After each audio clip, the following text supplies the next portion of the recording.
The major and minor axis of ellipse are 100 mm and 70 mm respectively. Draw ellipse by rectangle method. तो इस problem में आपको major axis, major minor axis दिया है. Major है 100 mm and minor axis is 70 mm respectively. मतलब major 100 होगा, minor होगा 70 mm. लेंथ दी है आपको. Draw ellipse by rectangle method. तो यहाँ पे क्या आपको दिया है कि रेक्टेंगल मेथड की मदद से आपको इलिप्स बनाना है जिसकी मेजर एक्सिस है 100 mm एंड माइनर एक्सिस है 70 mm. तो पहले तो आपको रेक्टेंगल मेथड में से आपको ये पता चल जाएगा कि इसमें एक रेक्टेंगल बनाना है. रेक्टेंगल कितने का बनेगा? रेक्टेंगल की लेंथ होगी 100 और उसकी हाइट या विड्थ होगी 70 mm. ओके, तो मैं इसे ऐसे बनाता हूँ. यहाँ पे मेजर एक्सिस है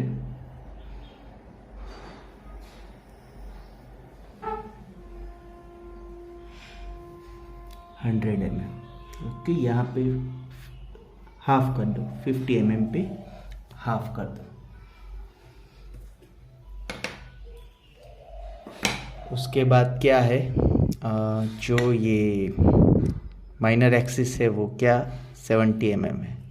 तो 70 mm में ऐसे होगा.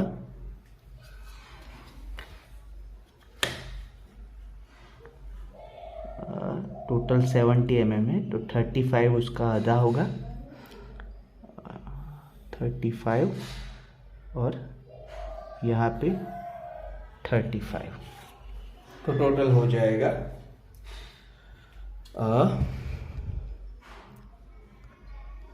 70. अब यहाँ पे ये है रेक्टेंगल बनाना है बराबर. तो इसको पैरेलल इस पॉइंट से ऐसे ले लो. ओके, पैरेलल लाइन बनेगी.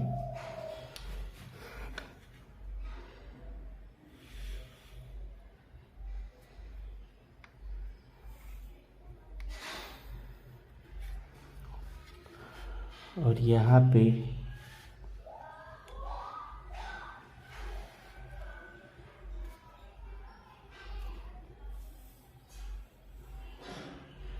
ये 100 mm होना चाहिए. Okay, 100 mm. और यहाँ पे ये है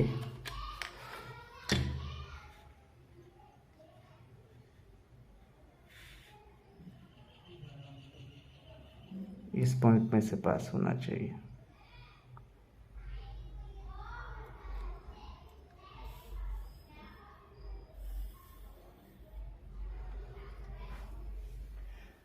तो रेक्टेंगल बन गया.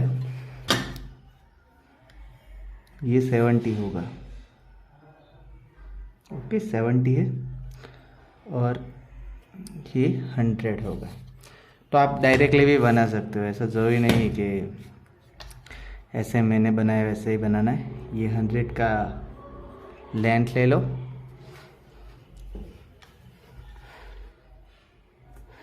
ये जो लेंथ है वो 100 mm है. वो आप उसका मेज़रमेंट ऐसे बता सकते हैं.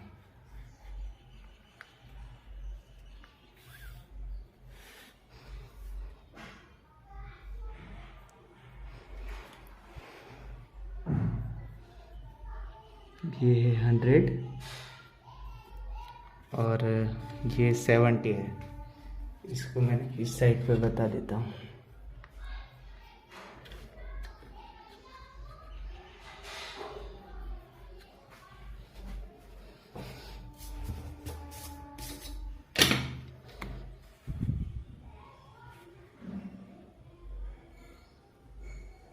थोड़े डिस्टेंस पे बता दो ऐसे.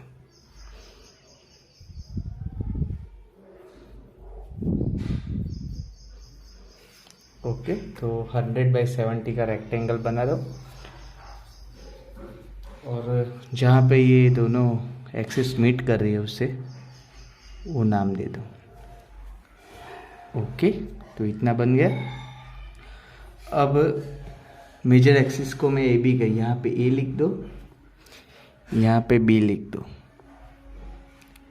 मेजर एक्सिस को मैं ए बी कहूँगा और माइनर एक्सिस को सी डी कहूँगा। अब मेजर एक्सिस के ओ ए के, मेजर एक्सिस का जो आधा पार्ट है ओ ए, उसको जितने पार्ट इजीली हो सके उसमें डिवाइड कर दो। ओ ए के मैं यहाँ पे ओ ए कितना होगा 50 होगा, तो उसे डिवाइड इन 5 पार्ट्स। ओ ए को 5 पार्ट्स में डिवाइड कर दो, डायरेक्टली ही डिवाइड कर दो ऐसे। यहाँ पे इतना है तो ये 10, 20, 30, 40 और ये 50 हो जाएगा। यहाँ पे 1, 2, 3, 4 और ये 5। ओके, अब इस कॉर्नर पे भी ओ लिख दो। ओ ए के आप जितने पार्ट करते हो ये हॉरिजॉन्टल वाला, उतने ही ये वर्टिकल में जो ओ ए लाइन है, मैं इसको डैश दे देता हूँ। चलो, वर्टिकल में जो ओ डैश ए लाइन है उसके भी उतने ही पार्ट में डिवाइड करो। ओ ए को हमने 5 पार्ट में डिवाइड किया, तो ओ डैश ए को भी डिवाइड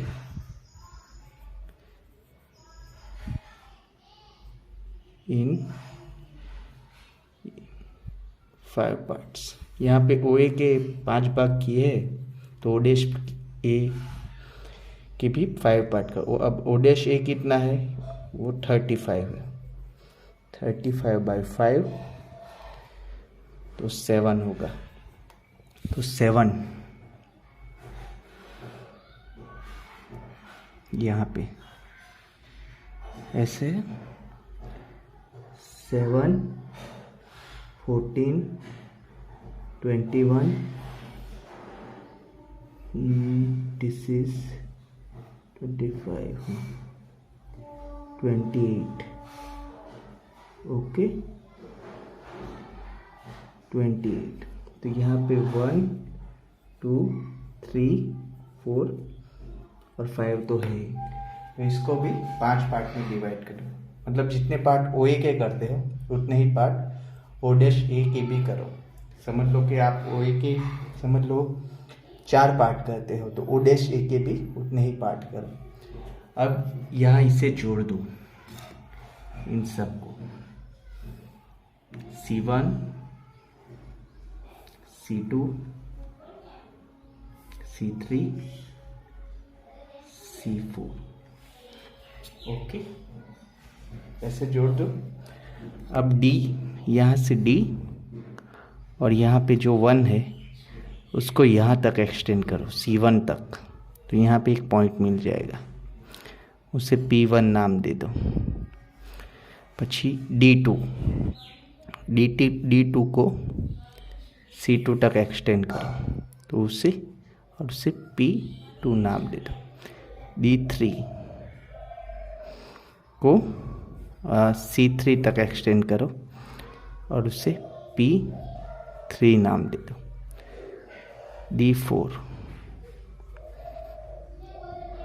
D4 को यहाँ तक C4 तक एक्सटेंड करो और उसे नाम दे दो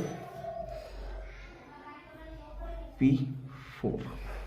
ओके, अब इन सब पॉइंट में से एक कर्व बनाना है आपको जो ऐसा बने। ये 5वां पॉइंट तो यहाँ पे है। ये आप इसके लिए फ्रेंच कर्व का भी यूज़ कर सकते हैं, मगर मेरे पास फ्रेंच कर्व अभी नहीं है, तो मैं ऐसे हाथ से बना देता हूँ। ओके, तो ये इलिप्स का एक क्वार्टर बन गया। अब जैसे प्रोसीजर इस साइड की है वैसे ही प्रोसीजर हमें इस साइड भी करनी है। तो वो कैसे होगा, पहले तो इसके हम 5 पार्ट डिवाइड कर देंगे। ओबी जो कितना है 50 है, 10, 20, 30, 40 और 50। इसके भी सेम पार्ट 5 पार्ट, 35 है ये, थोड़ा होगा 5, 6, 7, 14, 21, फिर ये होगा 28। अब सेम प्रोसीजर, C1 को ज्वाइन करो यहाँ से। पहले नाम दे देता हूँ, ये नंबर दे देता हूँ। ये 1, 2, 3, 4 और यहाँ पे 5 आएगा। और यहाँ पे भी O डैश ऊपर ही लिखना, 1, 2, 3, 4, 5 है। अब C1 को ज्वाइन कर दो, C1, C2, C3, C4। Okay. अब यहाँ से सेम D1, ये D1 है ना, उसको C1 तक, फिर D2 है उसको C2 तक, D3 उसको C3 तक, D4 उसको C4 तक।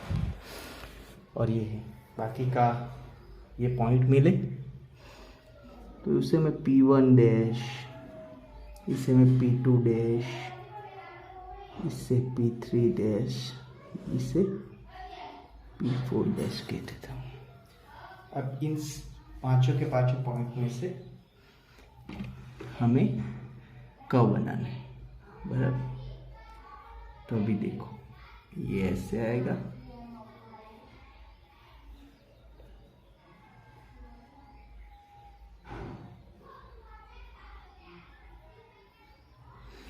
ऐसा। ओके, तो इतना बन जाएगा।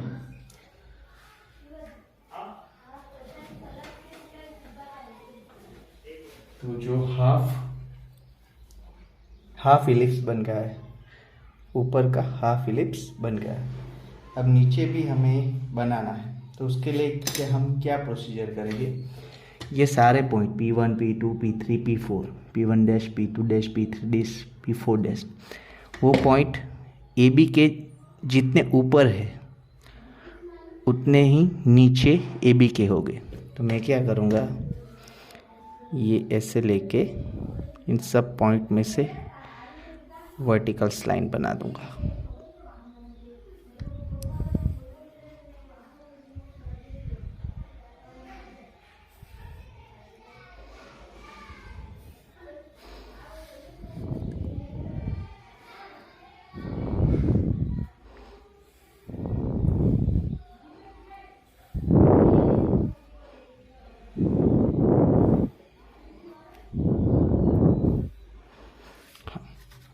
अब समझ लो कि P1 पॉइंट है, वो B के कितने ऊपर है, AB के कितने ऊपर है, इतने, तो उतना ही नीचे ये नीचे भी होगा, थोड़ा एक्सटेंड करना पड़ेगा।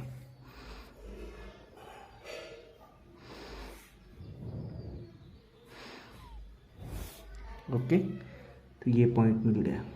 इससे कुछ नाम देना हो तो दे सकते हो, बाकी नहीं तो भी चलेगा। ये P2 पॉइंट कितना, इतना ऊपर है तो उतना ही नीचे होगा, तो ये पॉइंट हमें मिल गया। P3 कितना है, इतना ऊपर है, ये पॉइंट मिल गया। P4 कितना ऊपर है, इतना, बराबर। तो ये पॉइंट मिल गए, 4 पॉइंट मिल गए। ओके भाई, उसी तरह इस साइड भी।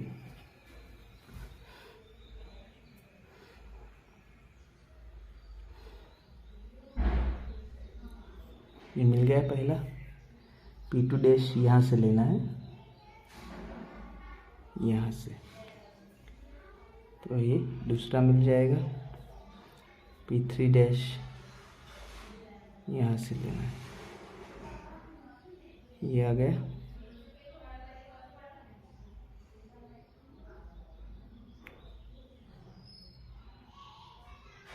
यहाँ आ जाएगा। तो सारे पॉइंट मिल गए। जैसे ऊपर बनाया है वैसे नीचे भी बना देना है, ये सब पॉइंट को जोड़ के।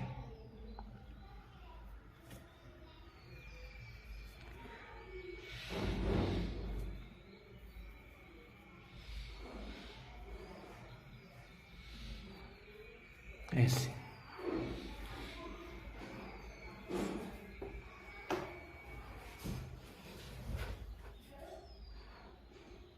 ये इससे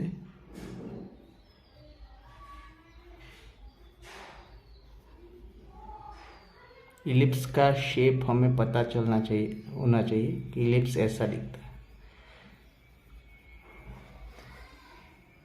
तो ये मेथड कौन सी है?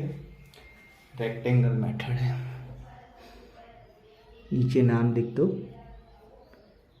जिससे पता चले कि ये हमने किस मेथड से बनाया है।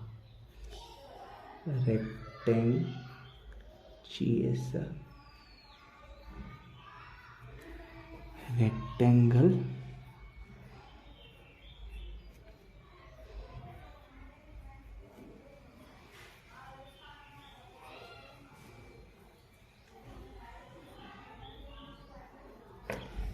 मेथड। तो समझ, यहाँ पे मेजर एक्सिस 100 था, माइनर एक्सिस 70 mm है। एग्ज़ाम में आपको ये डायमेंशन चेंज करके भी दे सकता है, जैसे कि मेजर एक्सिस 100 mm दे सकते हैं, माइनर एक्सिस 60 mm दे सकते हैं। तो प्रोसीजर आपको यही फॉलो करना है। तो it is the simple method to draw the ellipse. Thank you.